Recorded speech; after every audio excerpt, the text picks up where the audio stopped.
A term that I use all the time is runner. It's how to identify. It's running. How do you know when a girl is running on your team?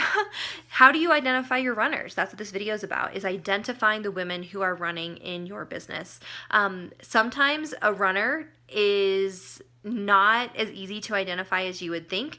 I would say that any woman who is repeatedly qualifying, she's headed for yellow, maybe she's already gotten to yellow. Sometimes they're really easy. They're just like, oh my gosh, give me information. What videos can I watch? And they're tagging their friends and they're doing all this crazy stuff. And you're like, ooh, she's definitely a runner. Sometimes they're easy to identify that way. Other times, runners are a little bit more kind of like a diamond in the rough. So how do I identify runners on my team? A runner on my team, I would say the first baseline for me is she qualifying? Is she looking for excuses? Is she constantly telling me all the problems of everything that's going wrong with her business? Those are signs of somebody who's not a runner. A runner, non-runner is somebody who has a problem for everything. When you try to offer solutions, they give you excuses. That is not a runner. A runner is a girl, whether she is, selling oodles and boodles or not, it is a girl who's motivated. A runner is somebody who wants the very top. Now, sometimes, like I said, these runners are super obvious and they are messaging you and they are asking questions and they are, doing everything that you say. It's super obvious. You're like, ooh, there's my runner. However, there's some girls that are maybe stuck at like 25 PRS, but she's messaging everybody and she is, all kinds of stuff. She's working her business like crazy, but you're wondering, well, she doesn't have very many sales. Those are the kinds that what I do personally when I sponsor somebody, if they are even making any sales, that tells me that they're doing something. They are talking to somebody. So if they aren't maybe getting over that hump, I like to contact them and I say, hey, how's everything going? You're doing an amazing job. You're already qualified or whatever it is. I saw that you made your first sale. You're doing amazing. Is there anything that I can help you with? And then sometimes that runner, it turns out she's messaged like 100 women and she's like, nobody wants to host a party. So what I do, hey, could you send me an example of what you're sending? Because a lot of times when girls are excited but they fizzle, it's because they've made a lot of inefficient contact with people. They got a lot of no's, they got a lot of non-responses, and what typically is that it causes that is they were probably doing some form of mass messaging, or their wording came across as needy, or their wording came across as it was about them, not the person that they were speaking with. So what I do is I try to find out wording. How is their wording? What are they sending to people? That sort of thing. And I try to motivate her. Maybe she's stuck on sponsoring. Oh my gosh, I've talked to 10 people. Again, I ask her, what is she saying? What are you saying to these 10 women when we're talking about sponsoring? And you know what? If her wording's really great and everything's really great, but she just, hasn't found those great connections yet, I often encourage her to reach out to her cold market. Maybe her warm market does suck. It is possible. It happens to the best of us.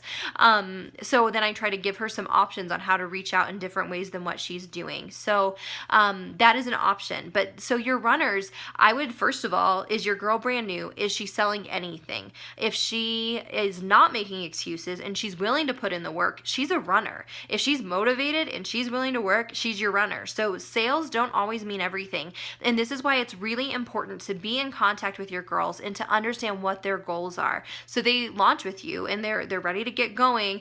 It's really important to have that conversation of, hey girl, I know you really want to work your business.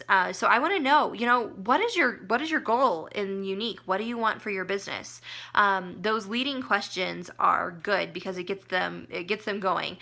Don't ask yes and no questions. Ask open-ended questions and let them fill the space in with that. So, what are your goals with your Younique business? How do you feel about your Younique business? Things like that. That really gets them thinking about it. Because if a girl wants to be black, she better know that she needs to work and she needs to work hard. If she's like, oh, we'll see what happens, she's probably not a runner. But if she already knows the promotion levels and she's really wanting to work her business, then she's a runner. And so, like I said, a runner is somebody who's motivated. So if you talk to a girl, she's like, yeah, I want to be black. And then a week later or a month later, she hasn't sold anything. She hasn't contacted anybody. She kind of did a launch party, but she kind of just did a bunch of stock images. It wasn't really anything interactive. She's not taking your advice. And then she's just like, well, I wanted to be black, but she's not your runner. She might be later, but she's not right now. So a runner, like I said, is somebody who's motivated. It's somebody who is willing to put in the work, and it's somebody who does not make excuses. So identify those women on your team and work strongly with them. Work with their wording, help them with sponsoring, helping them with motivation, helping them see their next promotion by helping them with mapping out their next promotion and what it's going to take to get there.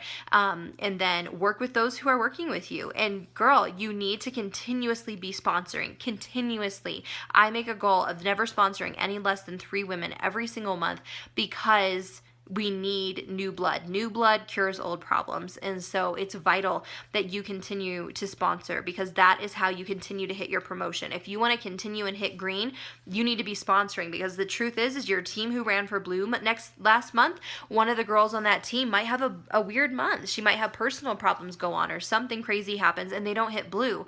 Well, if you stop sponsoring and you are just like trying, oh, this team just won't hit blue, so I'll never hit green again. Well, girl, keep sponsoring and keep working that pink campaign. So every new girl you bring up, you're getting her to pink, and then you're teaching her how to make pinks, and then you're getting her to blue, and then you're teaching her how to make blues. And so when you are duplicating yourself, again, you're at the top. So that is it. That's identifying your runners. That's working with your runners, and then continuously be sponsoring to find new runners, to find new people growing that circle, because you always have to be growing that circle, because as you get people promoting up through the company and they hit green, they're leaving your circle. So it's very important that you continue to sponsor and to find those runners. And sometimes, guys, you have to sponsor 5 to 10 women to get a runner.